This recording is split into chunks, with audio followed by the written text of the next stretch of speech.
Hello everyone, welcome back to the channel. In this video, we'll quickly dive into best video bank review.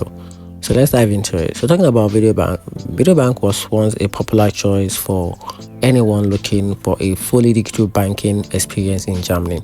You could open an account online, get a master debit card, and even link crypto or trading account, all without stepping into a branch. Its low fee and simple app made everyday banking easy and convenient. However, Video ran into regulatory troubles and customer issues, which led to account closure and eventually the bank shut down in 2013.